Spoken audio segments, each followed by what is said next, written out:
All right.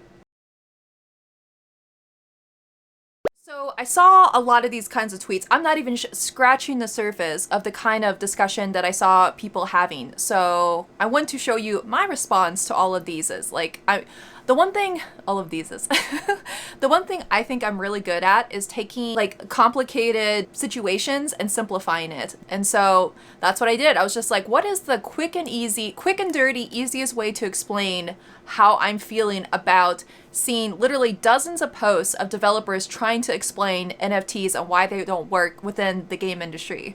So this is what I came up with. Game development is easy to everyone who's never made a game. It like sums it all up, like how we feel at this moment as developers.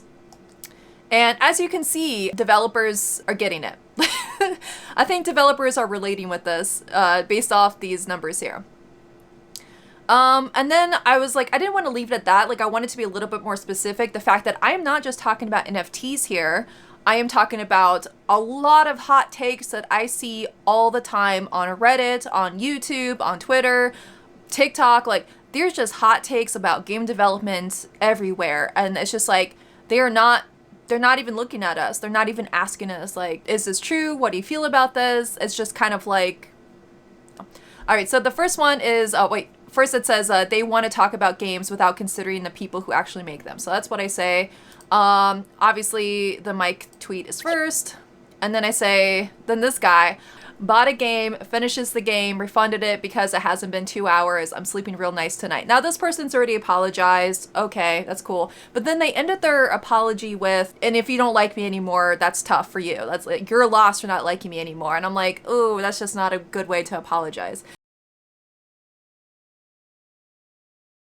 And a lot of developers already talked to this person, so this is why I'm bringing it up, because it was already controversial. And a lot of people are just like, what's the problem with this? Of course you would refund something if you don't like it. And that's true. Like, if a game is broken, if a game doesn't work, if you hated the game, if the game was like terrible and awful, if it was broken, yes, refund that game. That developer doesn't deserve the money if the game is like horrendous. But at the same time, there was a developer recently who had a tweet even more viral than this, where the developer said, I have to quit making games because this isn't sustainable. And it's not sustainable because people will buy the game and just refund it, and I can't make any profit whatsoever. So I have to quit game development altogether.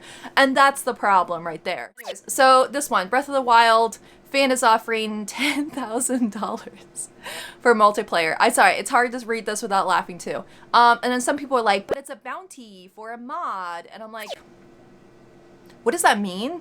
Like, it's still work and it's still money. And this doesn't make any sense. This doesn't make any sense whatsoever. Do you think Nintendo is going to allow someone to make a mod for multiplayer for Breath of the Wild? This game is gigantic and it's not designed for multiplayer. So you would have to work so much around this game. If Nintendo wanted multiplayer for Breath of the Wild, they will do it. Hands down, because it's Nintendo.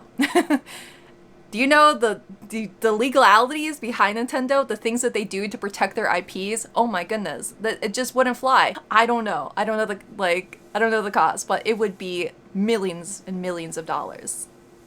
It would not just be a mod. It would have to be it would be restructuring so many different things. It just people don't know the cost of games and what development is like. And so I use those three examples because these were all things that the game developer community brought up and said, you can't do this. And this is why. And they've already explained, a lot of developers already explained, not just me, of why this isn't a thing. You know, so this isn't just my opinion. This is like anyone who's worked in games professionally for several years would say this. And obviously they get it because I'm getting a lot of engagement with this. So obviously the sentiment is out there. Yeah. So if you want to see more, there's a lot of like really good replies to this tweet. Sorry about that. My camera died. the battery. Whoops. So basically what I'm trying to show with this video is that developers are out here. We are trying to explain the technicalities of why this doesn't work, but it's, again, really hard to explain unless you do it yourself. But at the same time, it's like, I wish people would just trust us when we say, yeah, that doesn't work. And then And if they want to learn more technicalities, we are also willing to talk about that. Like, you can take our word for it, but then we can also explain the technicalities. But my problem is that, like, they're not even asking us, like, why things are the way they are. You know, like, why is this structured like this? And sometimes there are some not good things in this industry. There are some shady individuals in this industry. There are people that take advantage. There are some people that are greedy. But the majority of developers do it because we love making games. It's like our dream. And we are also players ourselves. So we have a lot of sympathy for the things that they're talking about and what they're going through. And like most of the time, like we just want to help, and we're more than happy to talk about it, but we just need to be asked about these misconceptions. Like that's it. So I would highly recommend people like follow developers, or like my DMs are open. You can go into my Discord and ask me questions. I answer questions all the time. Like, I don't mind. And there's many, like hundreds of us that are exactly like this. Like, again, we're putting this information out there. It's just that we feel ignored. So if anyone out there has a solution to this, basically how we can bridge the gap between gamers and YouTubers to developers, if anyone has any ideas, I'm like more than open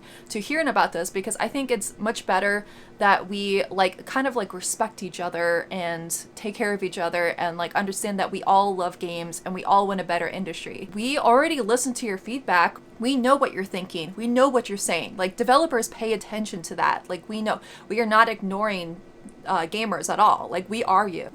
I don't know. If you have any suggestions, let me know. If you have any thoughts about anything else I talked about in this video, I would like to hear it. I'm Starlight Skies. I hope you enjoyed my video, and I'll see you in the next one.